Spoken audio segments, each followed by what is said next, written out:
How's it going, everyone? Thanks for stopping back in again. If you haven't checked out last video, I recommend doing that because we drag raced my drift car RX-7. It was a ton of fun, and there was good noises, burnouts, shifting that 4-speed like there was no tomorrow. It was just a bunch of fun. Even though it was on street tires with, I don't know, probably 40 pounds of air in them, it was a really good time. And yeah, it was just a bunch of fun. So I'd go check that out. That was the 603 Diesel's like season opener. And I believe that that was the event that opened the drag strip as well. From now on, for the rest of the year, the drag strip will be open. We'll probably be down there with this 600 horsepower Nova quite a bit this summer. If you're interested in that, stay tuned. But today we are going to be doing an alignment on my RX-7. I drove the car to the drag strip, and there's multiple different ways you can get there, but I basically made a big circle to get there. And the initial route that I took, the road has like crowns in it, and what happens with these cambered wheels and tires is that the car pulls and runs all over the place. It just makes driving it not that enjoyable because you're so gripped onto the wheel and focused on keeping the car straight. As much as I would like to be able to run this camber setup because it just makes the car feel so much better in drift, I don't see myself drifting this car as much this year as I plan on street driving it. Although it still has angle and everything else, I'm just gonna run less camber. I think what we're gonna do is play with the camber adjustments. We might remove the wheel spacers just to get that much more camber out of the car. And then we'll just do the toe alignment. We've got the lift, and I've got toe plates, and then we have a toolbox that I set the car down on top of. And that's how I do the alignments on the RX-7. I guess we'll get into it. I gotta move the Nova around and get the car on the lift, but after that we'll just start playing with the RX-7.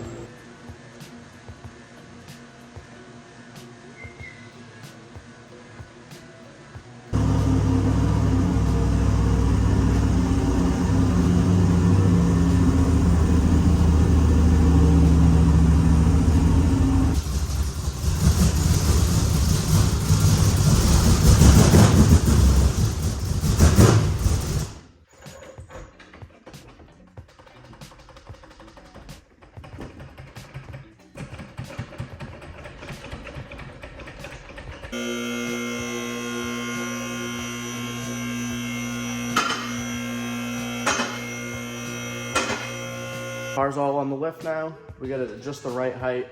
What we're gonna do is I'll probably push this wheel in, and then I will set the bottom of the coilovers to add as much positive camber as they possibly can.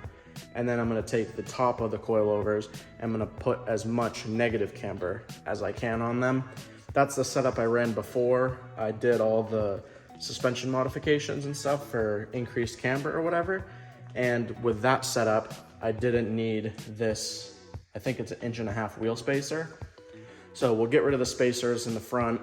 And then something you guys saw in the last video was we had these lug nuts on the rear wheel loosen up on us. I'm kind of worried now about that.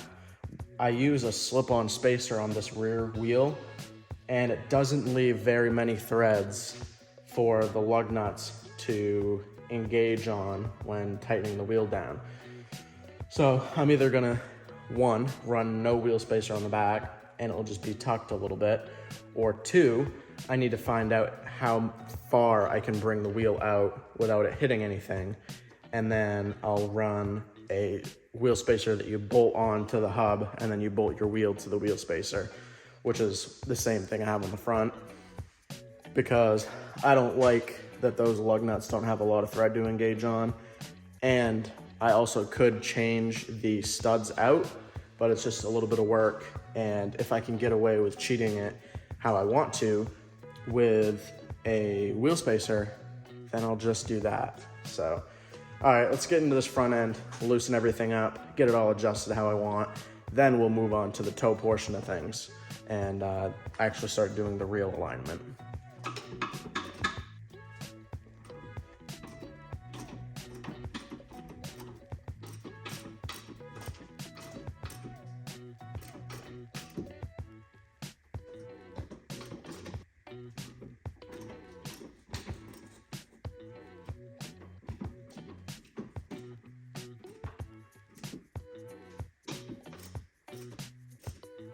So now that the camber adjustments on the bottom are set all the way positive, you can see this wheel's good and straight, but it's sticking way out. Come over to this one.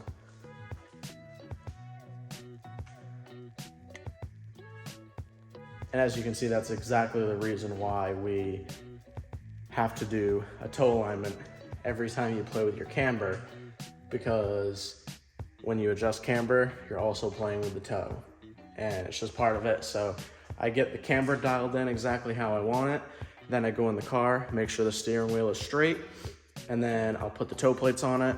I find out what needs to be adjusted, divide it by 2, and then it's the same adjustment I do on each side. But now that that's done, we're gonna lower the car down, open the hood, and then take the coilovers and max them out negatively. And then we'll see where we're at from there.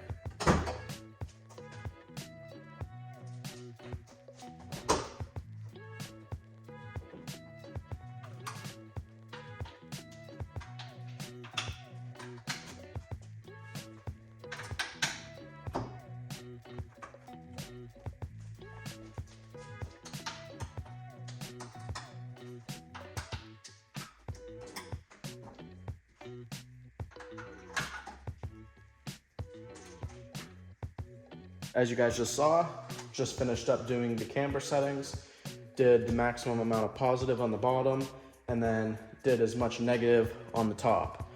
Now, because these stick out a ton, what we're gonna do is blast the wheels off real quick, take the wheel spacers off, put the wheels back on, and then we'll see where we're at. We might actually have to dial in some of the camber away from it on the top. So I guess we'll see.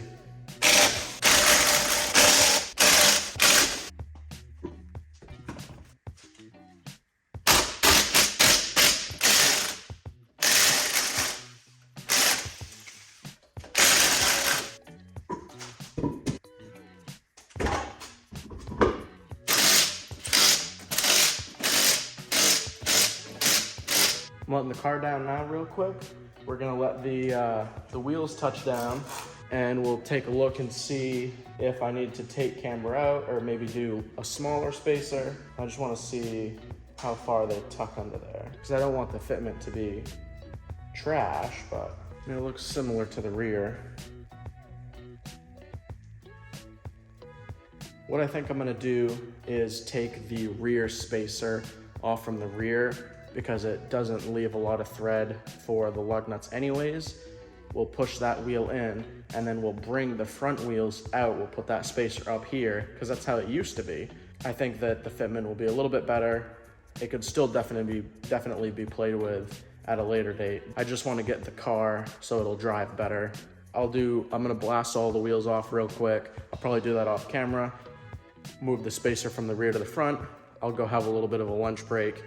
And then when we come back, I'll put the toolbox under the front of the car, we'll let the car down on it, and start doing the toe portion of the alignment.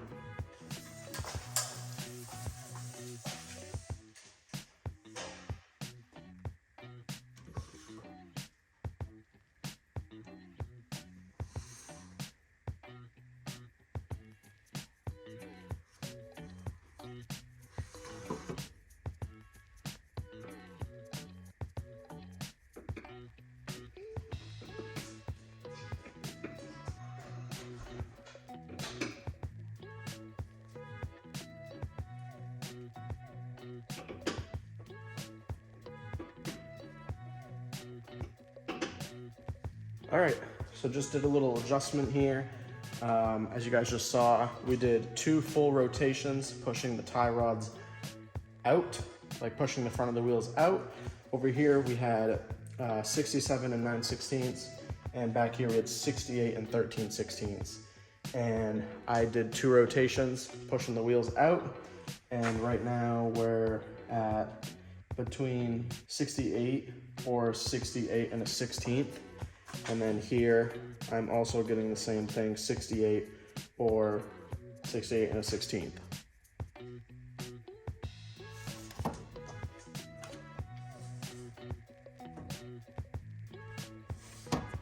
So I guess as easy as that, what I'll do is I'll tighten down the lock nuts, and yeah, everything looks good. So we'll just tighten it up and put it down on the ground, and we'll see how it looks.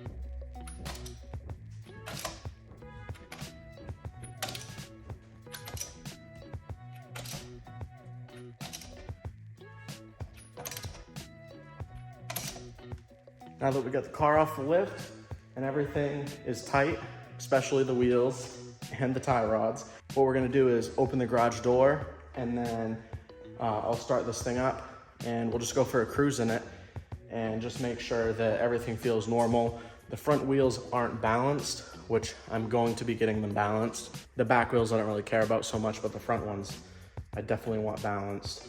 We'll just see how it feels. So if the wheel shakes, that's still normal. I just want to make sure that it doesn't pull all over the road.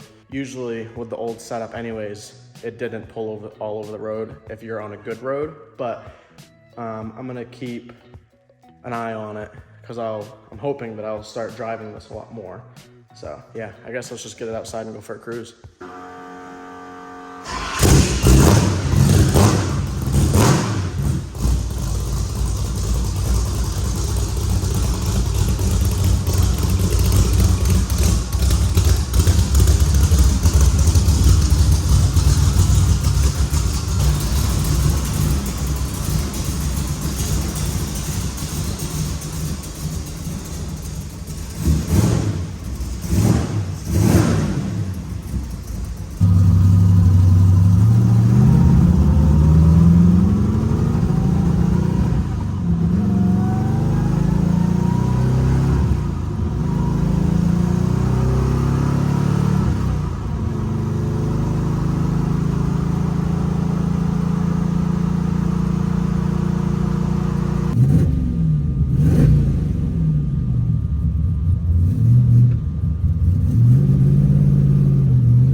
Just like that, we're back.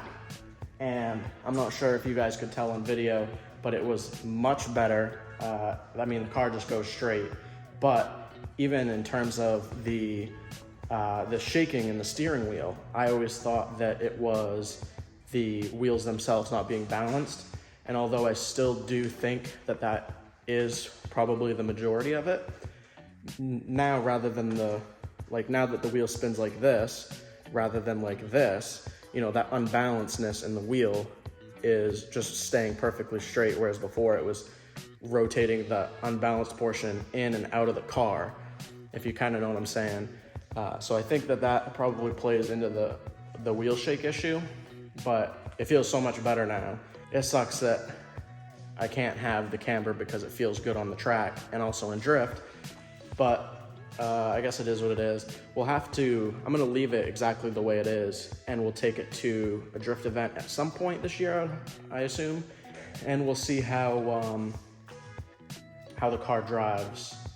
I may get wheel spacers to push the wheels out some more, not as crazy, obviously, as the last wheel spacers were. Those were 1.5 inches, I believe. The more that I can get the wheel out from inside the car, the more steering angle I'm gonna have. Because before I bottom that rack out, those tires are gonna hit the frame rails. Yeah, super stoked. Glad that I did that and drove the car. It feels great. So yeah, just make sure you guys stay tuned on YouTube Shorts, because I just took some clips actually of this, that's why the hood's open, for YouTube Shorts specifically. 95% of the time, the clips that you guys see on YouTube Shorts are not from the videos. They're their own thing. Sometimes, like when we painted the car, people that are newcomers watching shorts, obviously I am spray painting the car, so I want people to come from there watching that short, and they'll maybe watch the long form video. Sometimes I do, if it's like really like decent content, I'll put it on the short, but most of the time they're all independent, separate from the videos. But that's gonna do it. Thanks for hanging out and doing the alignment with me, and we'll see you next time.